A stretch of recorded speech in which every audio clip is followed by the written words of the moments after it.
Hi everyone. Pakistan और south Africa का दूसरा टेस्ट मैच अब से कुछ ही घंटे में स्टार्ट होने जा रहा है and this test match is going to be played in Cape Town. Pakistan का रिकॉर्ड केप टाउन में it has not been good. Pakistan has played 4 test matches in Cape Town और हमने माशाल्लाह से चारों ही हारे हैं। We have not even been able to draw a game here. So this is a horrible record. ये स्ट्रीक जो है as a Pakistani I will be hoping this losing streak at Cape Town it does come to an end in this test match. Pakistan ने अपना पहला test match cap Town में they played back इन 2003। ये test match हम लोग 142 runs and an innings we lost the test match by this much. और दूसरा test match we played back in 2007, we lost that game as well.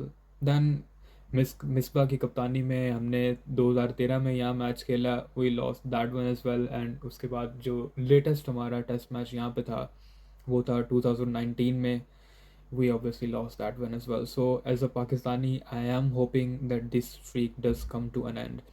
And for that to happen, I think our batters and our bowlers they need to step up. I think हमारे seniors जो हैं उन पे बहुत due हो गया है अच्छी performance. Mohammad Rizwan, Shan Masood, Babar Azam, these three names they have been in the highlights for a while now because they have not been performing well. Mohammad Rizwan के पिछ भी कुछ रन्स आए हैं लेकिन जब टीम को ज़रूरत होती है अक्सर यही देखने को मिलता है कि रिजवान साहब भी झंडी करवा जाते हैं।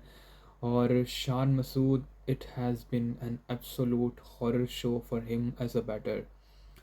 I think if he was not the captain of Pakistan team, I don't think he would have been able to retain his spot even in the playing 11.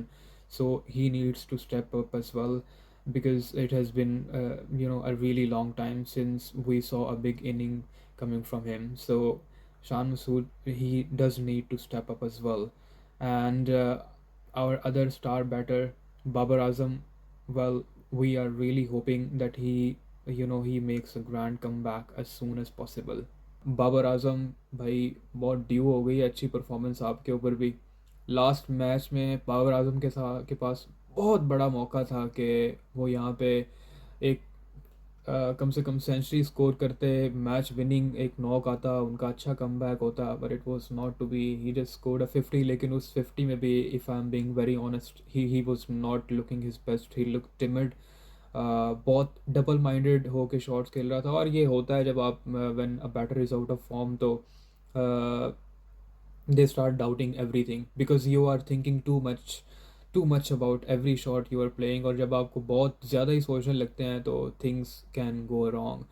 और जिस तरह की वो फिर और आउटसाइड ऑफ स्टम्प का मसला कोहली का तो चल ही रहा है।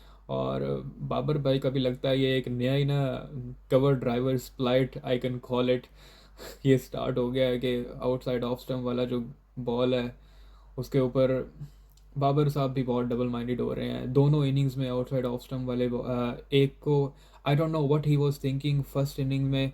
वो आप why are you trying to guide it towards a third man जब आपको पता है कि गली है, 3 स्लिपें ली हुई हैं उन्होंने, भाई क्या कर रहे हो? I mean what were you thinking bro? Probably he was not even thinking. वही डबल माइंडेड अप्रोच। और सेकंड इनिंग्स में आपने 50 कर लिए, आप अच्छे खासे सेट हो गए और टीम को ज़रूरत है कि ये पार्टनरशिप लंबी चले, लेकिन आप you were not able to deliver. खैर देखते हैं कि इस टेस्ट मैच में क्या करते हैं बाबर भाई। और अब आ जाते हैं जनाब पाकिस्तान ने, वेल जब तक ये मैं वीडियो रिकॉर्ड कर रहा हूँ पाकिस्तान ने अभी तक अपनी जो है वो प्लेइंग 11 अनाउंस नहीं किया। आई वॉज एक्चुअली वेटिंग कि पाकिस्तान भी अपनी प्लेइंग 11 अनाउंस कर दे, but they haven't announced it yet. However South Africa उन लोगों ने अपनी जो है वो प्लेइंग 11 अनाउंस कर दी है और they have made a lot of changes and why not, वो अपने प्लेयर्स को चांसेस दें। अब South Africa world test championship के फाइनल में पहुंच चुका है। दे आर इजी, अब now they are just gonna enjoy, और एंजॉय करते करते भी पाकिस्तान को जो है वो it's a possibility they just they can thrash Pakistan. खैर साउथ अफ्रीका ने कुछ चेंजेस की हैं। पहले एक नज़र डाल लेते हैं उनकी जो प्लेइंग 11 है। सबसे पहले Aiden Markram, then there is Ryan Rickelton, ये इनकी वापसी हुई है वीएन मल्डर की। Tristan Stubbs is already there, Temba Bavuma is the captain, David Bedingham. उसके बाद इनके आ जाते हैं Kyle Verreynne, I don't know उनका नेम किस तरह से प्रोनाउंस करना exactly, so sorry about that. उसके बाद the tall fast bowler Marco Jansen. Spinner की वापसी हो गई जनाब, केशव महाराज वापस आ गए हैं। So there is a possibility that in this pitch there is something for the spinners as well. So Pakistan भी शायद हो सकता है कि नुमान अली की वापसी करवा दे, अगर if they think that there is something for the spinners in on this pitch. तो किसकी जगह होगी वापसी? वेल लेट्स सी, क्योंकि मुझे लगता है पर्सनली कि आमिर जमाल जो है उनको शायद ड्रॉप कर देना चाहिए। ऑस्ट्रेलिया में जब पाकिस्तान सीरीज़ खेलने गया था तो he did show a lot of promise, लेकिन उसके बाद पीएसएल हुआ और भी जो पाकिस्तान के मैचेस हुए, he has been absolutely brainless and his fitness, I'm sorry to be using this word, but his fitness is really crappy. He really needs to work on his fitness. His fitness कोई 5-6 over करता है और उसके बाद उसके साथ पता नहीं क्या हो जाता है, so he needs to work on that as well. So I think Pakistan अगर कोई स्पिनर खिलाता है तो I think Aamir Jamal should be the one who needs to be dropped, और शायद नुमान अली की वापसी हो जाए। या हो सकता है कि आमिर जमाल को ड्रॉप कर, क्योंकि बॉलिंग तो वो अच्छी कर ही नहीं रहा है, तो उसको आई डोंट नो उसका क्या फंक्शन है, तो आप कोई प्रॉपर बैटर लेके आ सकते हैं, हसीबुल्ला का डेब्यू करवा सकते हैं। I know these are hard conditions, but you know you might have to take this chance.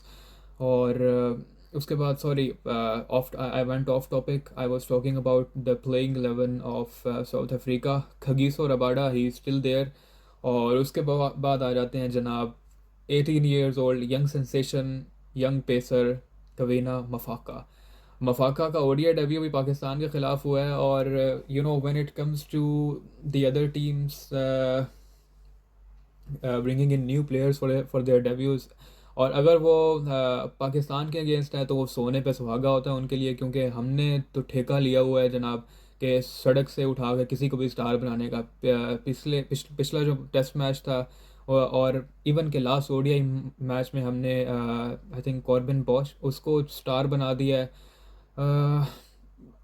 Maphaka का भी ओडीआई डेब्यू पाकिस्तान के अगेंस्ट हुआ है, और पाकिस्तान के against I think it was second ODI, या I think it was second ODI of the series, और उसमें उसने 4 आउट किए थे। And I watch the whole game, his bowling it was not impressive at all.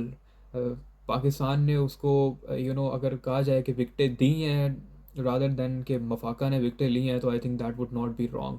तो आई hope कि पाकिस्तान जो है वो मफाका को इस टेस्ट मैच में स्टार ना बना दे, like they have the habit of doing it with all the debutantes.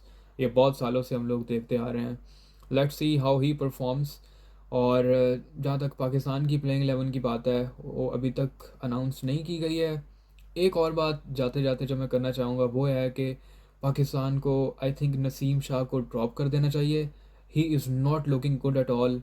उसने 4 विकटें तो पिछले टेस्ट मैच में ली हैं, लेकिन वो 4 विकटें I don't think he is at his best. 4+ की इकॉनमी से नसीम शाह जैसा बॉलर अगर वो रन्स करवा रहा है तो he is not looking good at all. और फील्डिंग में he looks absolutely pathetic because of his really really bad fitness. उसकी फिटनेस पे उसको काम करने की ज़रूरत है। He has put on a lot of weight. अगर हम नसीम शाह की 2 साल पहले की कोई वीडियो देखते हैं, कोई उनके कोई क्लिप्स नज़र आते हैं, तो he looks totally different. his body, the way he moves, the agility he had, it's not there anymore. And I don't know why and how these people can be so unprofessional. 21 साल का ये लड़का है। PCB को भी I think इसमें कुछ step लेना चाहिए कि they need to make sure these people, these boys, they are very talented but they have to be fit. उसकी पेस भी नीचे आई हुई है when he merge on the scenes. मेरे ख्याल से 16 साल का था when he made his debut. He was you know clocking up to even 150, लेकिन अभी भाई साहब 130s में बॉलिंग करते हैं। कोई एक आध गेंद यू नो मिड 140s में चली जाए, बट अगर आप consistently if you are not clocking up उस तरह से, तो आपका जो अफेक्ट है it does not remain the same. So I hope कि Naseem Shah he realises it and he starts working on his fitness. ये बहुत ज़रूरी है. तो मेरे लिए आई थिंक पाकिस्तान आमिर जमाल को ड्रॉप कर सकता है और नसीम शाह को ड्रॉप कर देना चाहिए, और उसकी जगह Mir Hamza is going to be a really good choice. He is a very good bowler. He can swing the ball both ways. Or South African pitches, uh, I think this Cape Town pitch it can help him a lot. So I would like to see Naseem go out, Mir Hamza come in, and I would like to see the back of Amir Jamal as well, to be honest.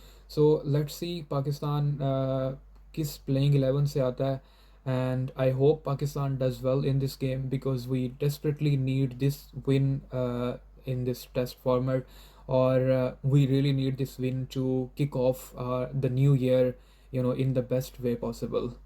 Thank you very much. I'll see you in the next video. And if you do like this video, please do subscribe the channel and hit the like button as well. Thank you.